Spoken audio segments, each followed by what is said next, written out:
इस सरकार ने कुछ किया ही नहीं है। वक्फ बोर्ड फाइल प्रक्रिया में है, उर्दू एकेडमी फाइल प्रक्रिया में है, और जो भी इदारे और तंजीम बनाने हैं वो प्रक्रियाधीन हैं। हेमंत सरकार को काम करने का छूट ही नहीं है। रोज आज देखिएगा अखबार में कि वो ईडी ने सम्मन जारी कर दिया, 2 दिन में जवाब मांगा। हम चाहते हैं कि माइनॉरिटी कमीशन को भी सिविल कोर्ट का जो राइट्स है वो यहाँ मिले। हमारी जो मांगे और डिमांड्स हैं उसको ये सरकार पूरा करे। आने वाले दिनों में आपको चुनाव में जाना है, आखिर माइनॉरिटीज़ के लिए आपके पास कोई प्रोग्राम तो होगा। क्या लेकर के जाना चाहेंगे और क्या डिमांड रखना चाहते हैं आप सरकार से? अगर आपने रांची से एम्बार्केशन पॉइंट नहीं दिया तो झारखंड के हाजी अपना मामला विड्रॉ करेंगे और हज पर नहीं जाएंगे। ये आरोप सरासर बेबुनियाद है कि कांग्रेस पार्टी में मुसलमानों को नुमाइंदगी नहीं दी जाती है। झारखंड और कश्मीर की हालत बहुत जुदा जुदा नहीं है। साथियों सलाम, नमस्ते, सत श्री अकाल और जय भीम जोहार। साथियों चलिए फिर कांग्रेस के प्रदेश प्रवक्ता खुर्शीद हसन रूमी के पास और उनसे बातचीत करेंगे और जानेंगे मुस्लिम सियासत, हेमंत सरकार और देश के बारे में। और बातचीत करेंगे एडिटर पोस्ट के स्पेशल कॉरेस्पॉन्डेंट निहाल अहमद, जो कि मुस्लिम मामलों के जानकार हैं, लेकिन ये बातचीत जीटी रोड लाइव के लिए वह करेंगे। सरकार में अभी Waqf board, Urdu academy board, minority finance commission वगैरह का गठन नहीं हुआ है। मैं आपसे ये जानना चाहता हूँ कि सरकार पिछले 4 साल से ये है, अभी तक इन्होंने ये बनाया नहीं है। अब आप इस तरह की बात कर रहे हैं कि अब इसको बनाया जाएगा। मुझे ये बताइए कि इसको बनाने से मुसलमानों या माइनॉरिटीज़ का क्या फ़ायदा होगा, जबकि सरकार को 4 साल पूरे हो गए हैं। ऐसा है कि ये कहना बहुत बेईमानी होगा कि इस सरकार ने कुछ किया ही नहीं है। इस सरकार ने माइनॉरिटी कमीशन बनाया, हज कमेटी बनाई जिसकी मियाद अभी पूरी हुई है, वक्फ बोर्ड फाइल प्रक्रिया में है, उर्दू एकेडमी फाइल प्रक्रिया में है, और जो भी इदारे और तंजीम बनाने हैं वो प्रक्रियाधीन हैं। आप जानते हैं कि रोज रोज इस सरकार को तंग करने के लिए, इसको हिलाने डुलाने के लिए ईडी का सम्मन दे दिया जाता है और काम करने नहीं दिया जा रहा है। यहाँ की सरकार को, हेमंत सरकार को काम करने का छूट ही नहीं है। रोज आज देखिएगा अखबार में कि वो ईडी ने सम्मन जारी कर दिया, 2 दिन में जवाब मांगा, 1 हफ्ता में जवाब मांगा, हाई कोर्ट जा रहे हैं, सुप्रीम कोर्ट जा रहे हैं। तो सरकार की भी अपनी कुछ प्राथमिकताएं हैं, इनको काम करने देने से अब तक ये सारी जगहें फुलफिल कर ली जाती। जैसा कि माइनॉरिटी अल्पसंख्यक आयोग बनाया, हज कमेटी बनाया, तो ये इदारे भी हमको लगता है कि जल्द बन जाएंगे। मुझे एक ये बात आप बताइए रूमी साहब कि हमारा जो एक हमेशा ये सवाल उठता है, वक्फ बोर्ड, उर्दू बोर्ड और उर्दू निगम या माइनॉरिटी कमीशन या माइनॉरिटी फिनांस कमीशन, हम ये जानना चाहते हैं कि वक्फ बोर्ड और हज कमेटी जैसी संस्था या बोर्ड और निगम को अभी तक सरकार ने मान्यता नहीं दी है, ये खुलकर काम नहीं कर पाते हैं। तो आखिर सरकार ये सिर्फ गठन करके छोड़ देना चाहती है या इसको एक इंडिपेंडेंट बॉडी बनाना चाहती है? इस मामले में अभी जब आप सरकार से मिलेंगे, मुख्यमंत्री से मिलेंगे, जैसा कि अभी आप बता रहे कि आपके प्रभारी आ रहे हैं, तो क्या इस बात को आप उनके सामने रखेंगे? निश्चित रूप से। जैसा कि माना यह जाता है कि माइनॉरिटी कमीशन एक कॉन्स्टिट्यूशनल बॉडी है, लेकिन उसके इख्तियारात दूसरे राज्यों की तरह, जैसे तेलंगाना में है, जैसे कर्नाटका में है, वैसा यहाँ नहीं है। हम चाहते हैं कि माइनॉरिटी कमीशन को भी सिविल कोर्ट का जो राइट्स है वो यहाँ मिले, वक्फ बोर्ड को भी स्टेटस मिले, हज कमेटी को भी स्टेटस मिले। और ये बात मैंने पहले ही कहा कि हमारे प्रभारी गुलाम अहमद मीर साहब 2 तारीख को रांची आ रहे हैं, उनकी चीफ मिनिस्टर से मीटिंग मुतवक्के है। उससे पहले हम ये ब्रीफ उनको देंगे कि झारखंड में मुसलमानों की 18% आबादी है। ये आबादी उछल कर जब वोट दिया है तब यहाँ हेमंत की सरकार बनी है, और उनकी जो जायज़ मांगे हैं, जो डिमांड हैं, अगर उनको पूरा नहीं किया गया तो कल हम किस मुंह से उनसे वोट मांगने जाएंगे। हम जानते हैं कि मुसलमान नेशनल प्रोस्पेक्ट पर देखता है, क्षेत्रीयवाद हमारे यहाँ नहीं है। उन सब के बावजूद भी हमारी जो मांगे और डिमांड्स हैं उसको ये सरकार पूरा करे। साथियों, ये बातचीत हम आपको आगे भी सुनवाएंगे। इससे पहले हमारा आग्रह है, गुजारिश ये है दोस्तों कि इंडिपेंडेंट मीडिया है GT रोड लाइव, आप इसको सपोर्ट करें। और कैसे सपोर्ट करेंगे दोस्तों? हमारी UPI नंबर है 8083557257। आप इसमें फ़ोन पे कर सकते हैं, पेटीएम कर सकते हैं। और साथियों, अगर आप ये ना कर सकते, इतना ज़रूर करें, हमारे YouTube channel GT road live को सब्सक्राइब करें, उसके वीडियो को शेयर करें, लाइक करें और कमेंट करना हरगिज़ ना भूलें। इसके अलावा इसी नाम से हमारा फेसबुक पेज है GT रोड लाइव के नाम से, उसे आप फॉलो करें, उसके वीडियो को शेयर करें और कमेंट करें। एक और बात ये जानना चाहते थे आपसे रूमी भाई, कि बहुत लंबे दिनों से उर्दू टीचर्स का मामला जो है वो पेंडिंग पड़ा हुआ है। सरकार अभी तक इस मामले में कुछ नहीं कर रही है। सरकार अपनी स्थापना दिवस भी मनाती है, माइनॉरिटीज़ के लिए किसी तरह का कोई अनाउंसमेंट उनके पास नहीं होता है, कोई प्रोग्राम उनके पास नहीं होता। वो बताते नहीं है कि हमने पहले क्या किया था, आने वाले सालों में हम उनके लिए क्या करेंगे। मैं ये जानना चाहता हूँ आपसे कि इस मामले में सरकार से आप क्या बात रखेंगे, क्योंकि आने वाले दिनों में आपको चुनाव में जाना है। आखिर माइनॉरिटीज़ के लिए आपके पास कोई प्रोग्राम तो होगा, क्या लेकर के जाना चाहेंगे और क्या डिमांड रखना चाहते हैं आप सरकार से? ऐसा है कि इस बात से इनकार नहीं किया जा सकता है कि जब यूनाइटेड बिहार था तब यहाँ 4401 उर्दू टीचर का बल मिला था, पद मिला था। उसमें सिर्फ 700 कुछ बहालियाँ हो सकी हैं।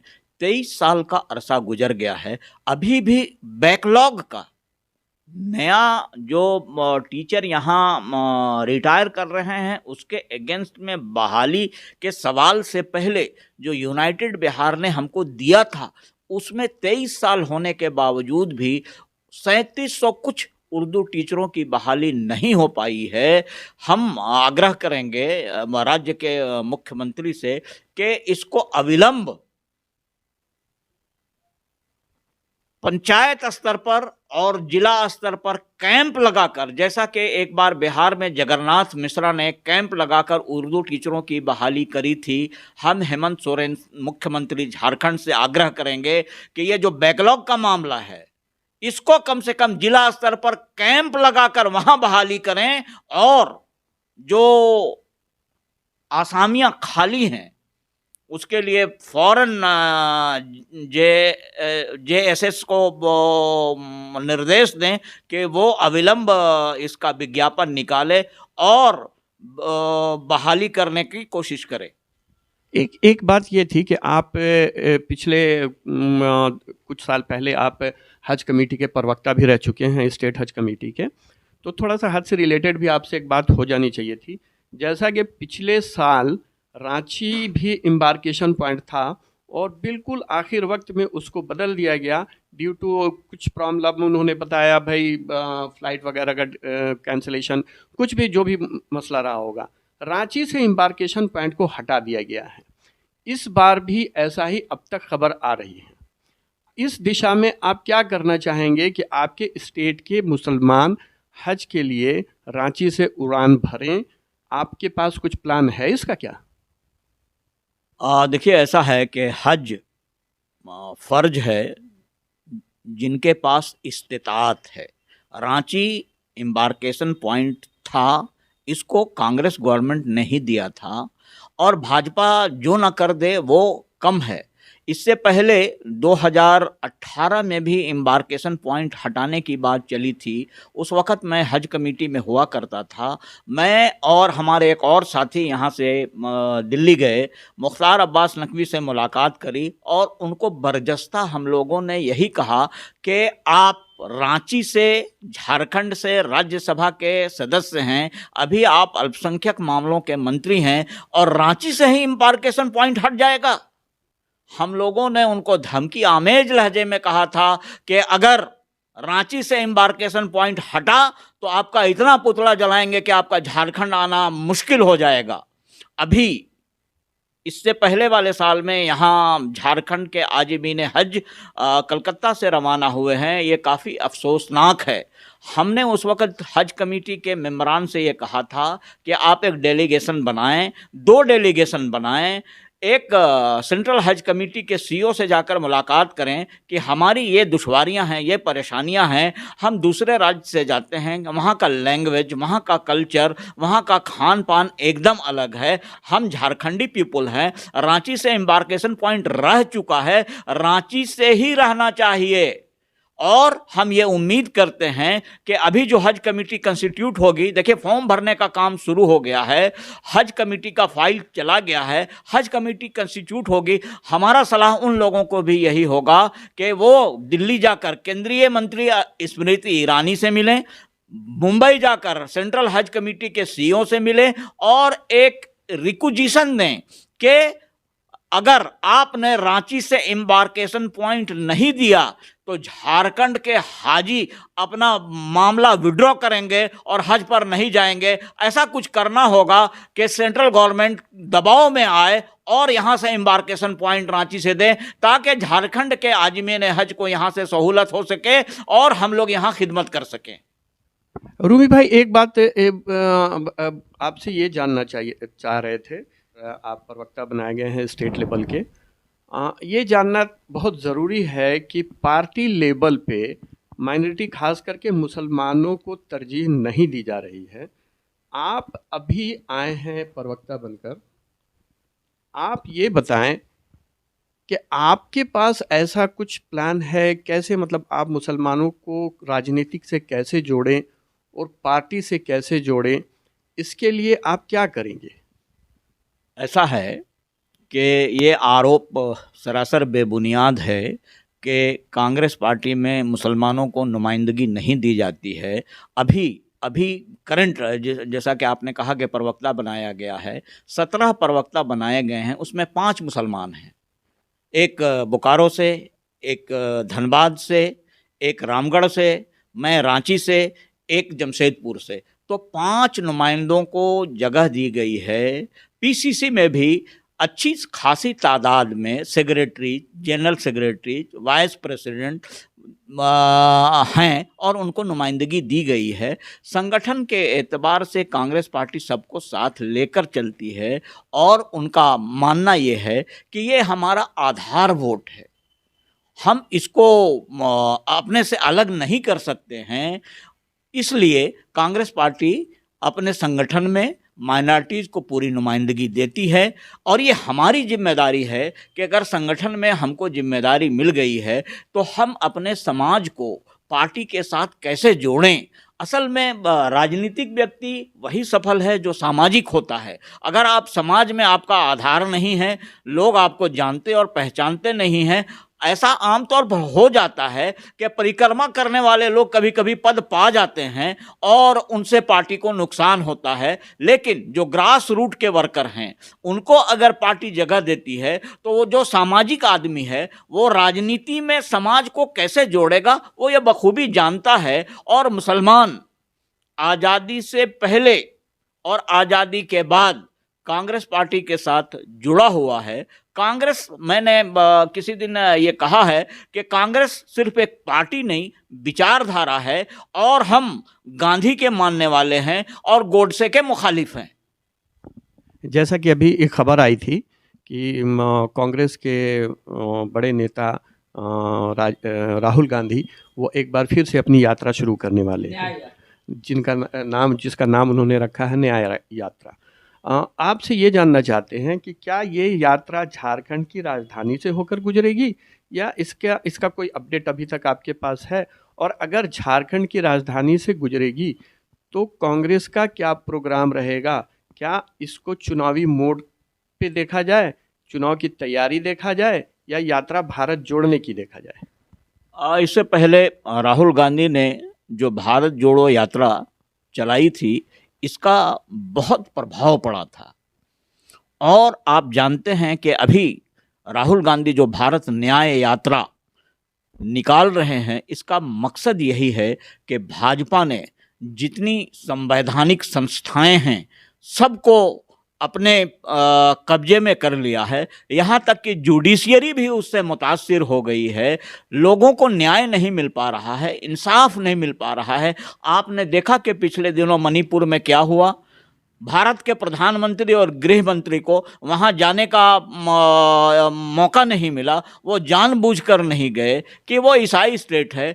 हजारों चर्चों को जला दिया गया। राहुल गांधी वहाँ गए और उन लोगों के आंसू पोंछे, और वो न्याय यात्रा मणिपुर से शुरू कर रहे हैं और वो यात्रा झारखंड से भी होकर गुजरेगी। पूरे देश के 85 जिलों से ये यात्रा गुजरेगी और इसका समापन मुंबई के आज़ाद मैदान में होगा। तो लोगों को न्याय दिलाने के लिए, जागरूक करने के लिए कि लोगों को इंसाफ मिले, भाजपा ने इस देश में जो खौफ और डर का माहौल पैदा कर दिया है, संवैधानिक संस्थाओं पर कब्जा कर लिया है, तो लोगों को ये बताना है कि देखिए इस सरकार ने इस देश के आम जनमानस के साथ क्या किया है। डर और खौफ का माहौल पैदा कर दिया है और संवैधानिक संस्थाओं पर कब्जा कर लिया है। इससे लोगों को इंसाफ नहीं मिल रहा है। इसलिए राहुल गांधी ने यह फैसला किया कि एक बार फिर से उस मणिपुर से, जहां आपने देखा था कि एक लेडी के साथ नंगा बलात्कार किया गया और इस देश के गृह मंत्री और प्रधानमंत्री को उसको कंडेम करने का भी साहस नहीं दिखा पाए वो, तो वहां से वह यात्रा शुरू करेंगे और लोगों को इंसाफ और न्याय और अमन की दावत देंगे और 85 जिलों से यह यात्रा गुजरेगी और मुंबई में इसका समापन होगा। जैसा कि अभी लगातार हमारे झारखंड के मुख्यमंत्री को ईडी का सम्मन दिया जा रहा है और उन्हें बार बार बुलाया जा रहा है, लेकिन वो अभी तक वहाँ पे शामिल गए नहीं हैं। मेरा सवाल आपसे सिर्फ इतना सा है कि अगर झारखंड के मुख्यमंत्री को गिरफ्तार कर लिया जाता है तो ऐसे हालात में सरकार की क्या होगी, क्या स्थिति रहेगी? क्या यहाँ पे राजनीतिक उथल पुथल नहीं हो जाएगा? दूसरा सीएम कौन होगा? और इसके अलावे अगर ये हालात पैदा होते हैं ऐसा, तो सीएम की कुर्सी पे कौन बैठेगा? देखिए, ये काल्पनिक सवाल है और काल्पनिक सवाल का जवाब बहुत मुनासिब नहीं है कि अगर ऐसा होगा तो क्या होगा, अगर वैसा होगा तो क्या होगा। ये सरकार मजबूती के साथ, मेजॉरिटी के साथ चल रही है। किसी के आने जाने से कोई फर्क पड़ने वाला नहीं है। ये मेजॉरिटी की सरकार है, किसी के आने जाने से कोई फर्क नहीं पड़ने वाला है। ये सरकार अपना कार्यकाल मजबूती के साथ पूरा करेगी। हम मेजॉरिटी में हैं और कहीं कोई दिक्कत नहीं आएगी। झारखंड के जो हालात हैं उनके सामने रखना, उनसे बातें करना और सीट शेयरिंग पे किस तरह की बातें होंगी, कहाँ तक ये बात जाएंगी, आपकी क्या तैयारी है या पार्टी की क्या तैयारी है इस मामले में? गुलाम अहमद मीर साहब झारखंड के प्रभारी बनाए गए हैं। ये कश्मीर से हैं और झारखंड के अलावा इनको वेस्ट बंगाल का भी अतिरिक्त प्रभार दिया गया है। गुलाम अहमद मीर साहब से झारखंड के कांग्रेस के लोगों को और अलाई पार्टनर को भी काफ़ी उम्मीदें हैं। ये मंझे हुए आदमी हैं। ये 7 साल तक जम्मू कश्मीर प्रदेश कांग्रेस कमेटी के अध्यक्ष रह चुके हैं, विधायक रह चुके हैं, मंत्री रह चुके हैं और अभी इंडिया गठबंधन में सदस्य के रूप में काम कर रहे हैं। 3 तारीख के रात को ये वापस जाएंगे। 4 तारीख को इंडिया गठबंधन की यही सीट शेयरिंग के फार्मूले पर बात होनी है। एक आखिरी सवाल आपसे, ये झारखंड प्रभारी से ही रिलेटेड है कि उनके आने के बाद आपको क्या लगता है कि झारखंड कांग्रेस में कितनी बड़ी बदलाव आ सकती है? देखिए, जब कभी भी आप ये महसूस करेंगे कि जब भी कोई बदलाव होता है तो वो बेहतर के लिए होता है। हम झारखंड में कांग्रेस के पूरे संगठन के तौर पर ये उम्मीद करते हैं कि जो आदमी संगठन को जानता है और संगठन चला चुका है, तो झारखंड में भी 24 जिलों में हमारा संगठन मजबूती के साथ काम कर रहा है। मैंने पहले ही कहा कि बूथ लेवल पर हम चले गए हैं, बूथ कमेटियां हम लोगों ने बना ली हैं। अब उसका वेरिफिकेशन का काम चल रहा है। माना पहले यह जाता था कि झारखंड और कश्मीर की हालत बहुत जुदा जुदा नहीं है। कश्मीर में भी जो अमन और इंसाफ, ये वहाँ का बहुत बड़ा मामला रहा है कि वहाँ कश्मीर आतंकवाद से जूझता रहा है, हम भी यहाँ नक्सलवाद से जूझते रहे हैं। तो मीर साहब के आने से हमको लगता है कि कांग्रेस के संगठन में मजबूती आएगी, वो तेज रफ्तार होगा और जोश के साथ यहाँ के कार्यकर्ता आगे बढ़ेंगे और 24 के चुनाव में हर लोकसभा सीट में हम कामयाब होंगे इंशाअल्लाह रहमान। और आप अगर फेसबुक पर देख रहे हैं तो फॉलो कर लें हमारा पेज, और अगर आप यूट्यूब चैनल देख रहे हैं हमारा, सब्सक्राइब कर लें और बेल आइकन दबाना हरगिज़ ना भूलें। धन्यवाद, शुक्रिया।